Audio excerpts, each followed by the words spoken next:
મારો ડિસ્ટ્રિક્ટમાં 9th rank હતો, પણ એક પાસે આગળ કામ ના લાગ્યો, બરાબર.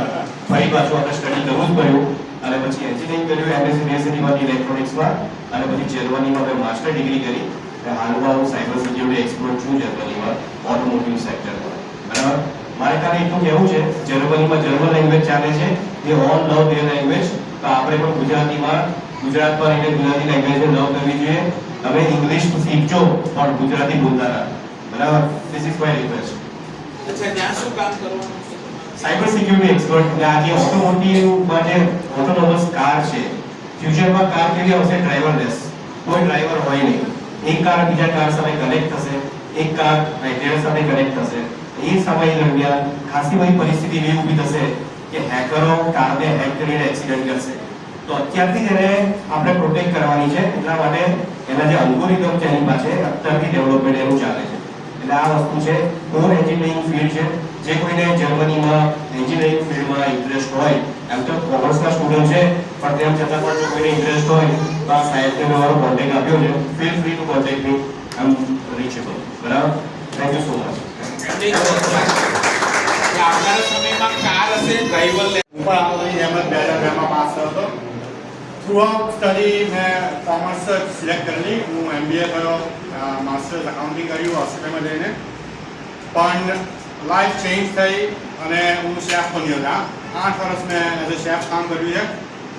ફરીથી મને લાઈફે ચાન્સ આપ્યો અને હું અત્યારે ગોલ્ડ માઇનમાં કામ કરું છું, જ્યાંથી ગોલ્ડ કેવી રીતે એક્સટ્રેક્ટ કરવાનું હોય, કેવી રીતે એનો પ્રોસેસ થાય છે, એ બધી વસ્તુનું લોકો આફર કરું છું ત્યાં. એટલે ઓપન રાખજો તમારા કેરિયર માટે. તમારે એવું છે નહીં કે કોમર્સ શું તો હું કોમર્સ જ ભણીશ, કોમર્સમાં આગળ વધીશ. એટલે ફ્યુચર એન્ડલેસ છે. તમને જેમાં ઇન્ટરેસ્ટ હોય તેમાં તમે આગળ વધો અને ઓલ ધ બેસ્ટ બધાને. નારાયણ સ્કૂલમાંથી જે જૂની સ્કૂલ હતી ત્યાંથી પાસ આઉટ થયા હતા. ત્યાર પછી સાયન્સમાં આગળ જઈને ફાર્મસી, માસ્ટર્સ ઇન ફાર્મસી કર્યું. અત્યારે કેનેડામાં છે ફાર્મસીમાં. અમે મોટે ભાગે નવા ડિસીઝો અને મેડિકલ જે દવાઓ અને ડિસ્પેન્સિંગ જે હોય છે એમાં અમે કામ કરીએ છીએ. 11 બારનું એટલું બધું ઇમ્પોર્ટન્સ છે તમારી ફિલ્ડ આગળ સેટ કરવા માટે, પણ એ એન્ડ નથી, આ તો એ શરૂઆત છે તમારી. એટલે આને સિરિયસલી લો અને બરાબર મહેનત કરો. હું આ નારાયણ વિદ્યાલયની તો નહીં, પણ નારાયણ વિદ્યા વિભાગની સ્ટુડન્ટ હતી. જ્યારે એ સ્કૂલમાં બી સ્ટાર્ટ થઈ ત્યારે મેં ત્યાં સ્કૂલિંગમાં સ્ટાર્ટ કર્યું અને પછી હું બરોડા શિફ્ટ થઈ ગઈ. પછી ભણવાનું પૂરું થયું. મેં કર્યું BSc chemistry from MS university અને પછી અમારા મેરેજ થયા. એન્ડ હું પછી જર્મની શિફ્ટ થઈ અને ત્યાં મેં MBA કર્યું અને અત્યારે હું જોબ કરતી હતી અને નાવ વી આર હિયર વેકેશન. એટલે મારું બધાને એવું જ કહેવું છે કે કરિયરના સિલેક્શન માટે ઓપન કરો. તમને જેમાં ઇન્ટરેસ્ટ છે એ કરો.